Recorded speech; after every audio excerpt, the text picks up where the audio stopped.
Welcome back to a very special block of the One Sports Webcast. Joining me now are Sophie and Jason to talk about athletes with side jobs. So we're going to go over the best side job, the worst side job, and the most random side job. So Sophie, kick us off. Best side job out of all the athletes in sports. Okay, so Matt Mitchell-King may be a new name to a lot of people.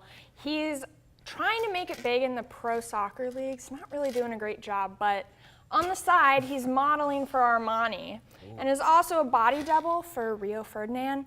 And I just want to say thank you to him because he's really opened up a new fan base right here with this whole job. And I personally think that if more athletes just took their shirt off for the camera and just modeled, then they'd open up a whole new fan base.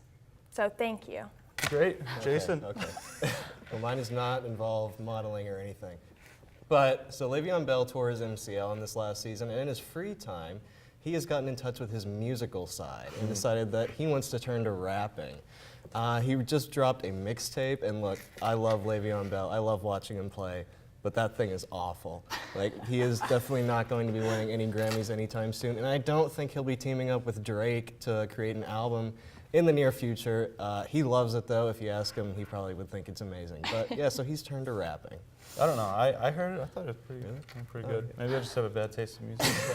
But who knows? All right, Jason, tell me the worst side job in sports. All right, so a bit of a throwback here, but Richie Hebner, who was third baseman for the Pittsburgh Pirates when they won the World Series back in 1971, he spent his off seasons digging graves. His dad and brother owned a cemetery, and that's where he spent his off season. He would dig holes in the ground. He hit over 200 home runs. Who knows how many graves he dug? Oh, no. But that definitely sounds really awful to me. That sounds very terrible. That sounds much worse than baseball. Like not even in the same league. All right, Sophie. Okay, so mine is John Chindozi. I think that's how you say it. So after trying to make it big in English pro soccer, he retired and is now selling what he likes to call children's soft play equipment, or what I like to call bouncy castles. So, I mean, personally, I think there are better things to do after, making it big in soccer, but, to each their own. That sounds like a great job. Yeah, he's sounds incredible. That sounds like so much fun. It's better than taking your shirt off. I don't know. I disagree. Closing us out, the most random side job in sports, Sophie. So Usain Bolt, actually, in the 2012 Olympics, after taking 3 golds in 2012, he took the stage at a party in the Olympic Village and actually started DJing for all the athletes. And one magazine even said that he was better than Fatboy Slim.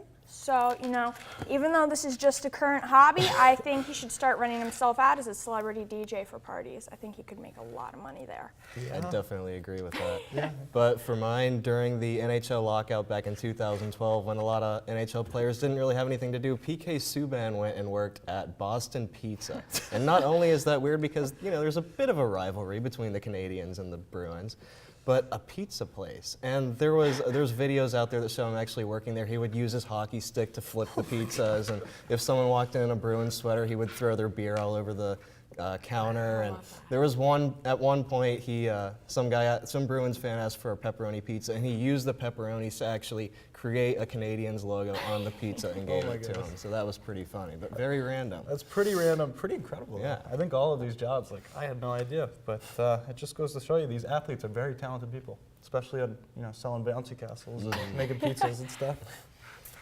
That's it for this block of the One Sports Webcast. Stay tuned, and we're going to close it out with some NCAA basketball.